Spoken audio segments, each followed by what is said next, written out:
श्री स्वामी समर्थ. सर्व स्वामी समर्थ सेवेकरी कुटुंब परिवाराला माझा नमस्कार. आज अमावस्या आहे, म्हणजे सकाळी 8:55 चालू झाली आहे आणि ही अमावस्या उद्या म्हणजे शुक्रवारी 28 तारखेला सकाळी 6:15 संपणार आहे. तर आता ह्या अमावस्येच्या दिवशी काही आपल्याला सेवा करायची असतात, काही उपाय करायचे असतात, त्याचं आपल्याला पुढे इच्छित असं फळ मिळतं. तर आता ह्या सेवा आणि उपाय काय काय आहेत ते आपण जाणून घेऊया. सर्वप्रथम आपल्याला काय करायचं आहे, आपला घरचा जो उंबरठा आहे तो हळदीने सारवून घ्यायचा आहे. नंतर पाण्यामध्ये थोडंसं मीठ, हळद, गोमूत्र, लिंबू हे सर्व टाकून घर पुसून घ्यायचं आहे. सर्व यंत्र वाहने आपली स्वच्छ करायची आहेत, घर स्वच्छ करायचं आहे. नंतर नारळ 7 वेळा उतारा करून फेकून द्यायचं आहे. सकाळी पंचगव्य जसं उठणं लावतो त्याप्रमाणे संपूर्ण शरीराला लावून घ्यायचं आहे आणि गायत्री मंत्र किंवा महामृत्युंजय मंत्र म्हणत आंघोळ करायची आहे. जमलं तर नदी तीरावर किंवा तीर्थक्षेत्री जाऊन पंचगव्य संपूर्ण अंगाला लावून स्नान केलंच तर खूपच छान आहे, अतिउत्तम आहे. पण सगळ्यांना तेवढं पॉसिबल नसतं, म्हणून आपण घरच्या घरी हे करू शकतो. घरच्या आणि आपल्या सुरक्षिततेसाठी उजव्या हातामध्ये पिवळी मोहरी घेऊन 11 वेळा कालभैरवाष्टक, 11 वेळा वेदोक्त बल्गासुक्त म्हणून घरात सर्वत्र टाकल्याने घराचे वाईट शक्ती, करणी, भानामती इतर ह्या सर्व बाधेपासून संरक्षण होते. अमावस्येच्या दिवशी घराच्या आजूबाजूच्या सर्व देवी देवतांचा हार, नारळ, खडीसाखर ठेवून मानसन्मान करायचा आहे. तसंच अमावस्येच्या दिवशी घरातील आजारी व्यक्ती एखादी असेल किंवा कुटुंबातील सर्व व्यक्तींचा आणि घराचा व आपलं दुकान जिथे व्यवसाय वगैरे आपण करतो त्या दुकानाचा नारळ घेऊन त्यावर कोरड्या शेंदुराने आपल्याला त्रिशूळ काढून तो नारळ उतारा करायचा आहे. आपल्या घरातील, ऑफिसमधील किंवा दुकानामधील जाळं वगैरे जे आहे, जाळी जळमाट ती काढून टाकायची आहेत. व्यवस्थित साफसफाई करायची आहे. नंतर पाण्याच्या बाटलीत थोडंसं जाडं मीठ, हळद, लिंबू, गोमूत्र, पंचगव्य हे सगळं टाकून आपल्याला घर किंवा दुकान आपलं जे असेल किंवा व्यवसायाचं ठिकाण ते स्वच्छ पुसून घ्यायचं आहे. नंतर हळद आणि गोमूत्र एकत्र करून घराचा उंबरठा पुसायचा आहे, म्हणजे त्याला लेपन करायचं आहे. नंतर आपले वाहन स्वच्छ धुवून त्यावरून नारळ उताराही 7 वेळा करायचा आहे आणि श्री स्वामी समर्थ मंत्र म्हणून हा उतारा करायचा आहे. आणि उतारा करताना आपलं हे वाहन जागेवर चालू ठेवायचं आहे. नंतर नारळ जमिनीवर फोडून हातपाय धुवून श्री स्वामी समर्थ महाराजांना मुजरा करायचा आहे. नंतर पांढऱ्या मोहऱ्यावर मल्कासुक्त 11 वेळा बोलून त्या पिवळ्या कपड्याच्या पिशवीत ठेवून पिवळ्या धाग्यांनी शिवायचं आहे आणि नंतर गाडीच्या इंजिनाच्या आतल्या बाजूला तारेने अडकवून ठेवायचं आहे. आता घर, दुकान, ऑफिस, कारखाना, वाहन यांना असोला नारळ, गोरक्ष चिंच किंवा कोहळा बांधायचा आहे. अमावस्याला असोला नारळ, कोहळं किंवा गोरक्ष चिंच आणून त्याच्यावर खालील प्रमाणे आता आपल्याला सेवा करायची, म्हणजे श्री स्वामी समर्थ 1 माळ, श्री दत्त महाराजांचा बीजमंत्र 1 माळ, शाबरी मंत्र 1 माळ, नवनाथांचा मंत्र 11 वेळा, कालभैरवाष्टक 11 वेळा, नंतर वल्गासुक्तम 11 वेळा. हे सगळं सेवा झाल्यानंतर तो गोरक्ष चिंच किंवा असोला नारळ किंवा कोहळं लाल कपड्यात बांधून ते एक संरक्षण पुढे आपल्या केंद्रामध्ये मिळते, त्याच्यासहित ते लाल कपड्यात बांधून ठेवायचं आहे. आणि जर अगोदर आपण बांधलेलं असेल तर ते वाहत्या पाण्यात किंवा कचराकुंडीत सोडायचं आहे आणि नवीन हा नारळ बांधायचा आहे. असोला नारळ किंवा कोहळा टांगल्यानंतर काय होतं, कधी कधी तो खराब होतो, मग त्याच्यातून पाणी वगैरे गळतं, तेव्हा ते काय करायचं, ते काढायचं आहे आणि कचऱ्यात टाकून द्यायचे. पण त्याच्या पुढच्या शनिवारी पुन्हा नवीन कोहळा, असोला नारळ किंवा आपली गोरक्ष चिंच आणून ती लावायची आहे. आणि हा उपाय आपल्याला नेहमी सूर्यास्त झाल्यानंतरच करायचा असतो.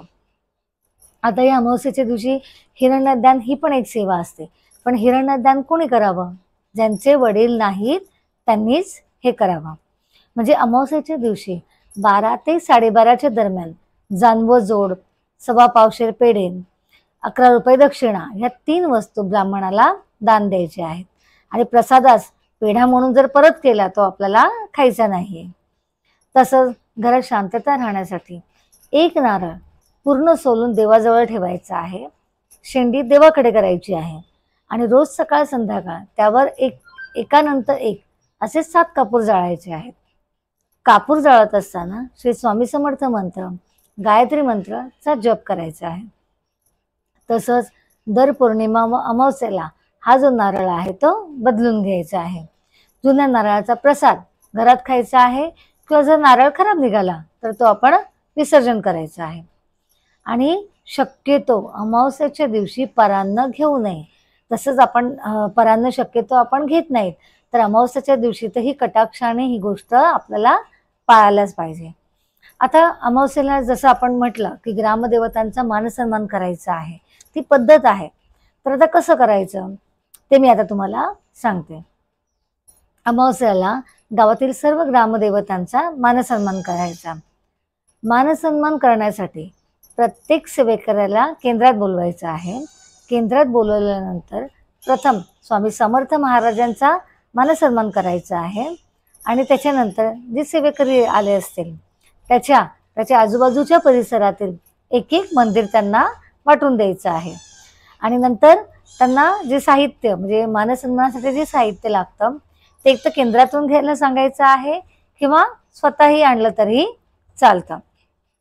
सर्वप्रथम केंद्रामध्ये स्वामी समर्थ महाराजांचे अधिष्ठान मांडून स्वामी समर्थ स्तवन म्हणायचं आहे आणि एक माळ श्री स्वामी समर्थ जप करायचा आहे.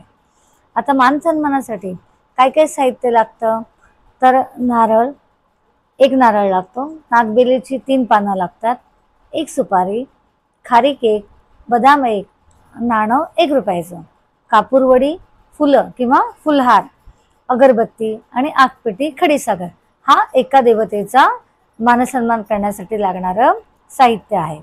आता मानसन्मान करण्याची पद्धत काय आहे तर सर्वप्रथम 2 नागबेलीची पानं देवाकडे देठ करून ठेवायचं आहे. त्याच्यावर 1 रुपया ठेवायचा आहे, नंतर सुपारी ठेवायची आहे आणि त्या पानावर खारीक आणि बदाम ठेवायचं आहे.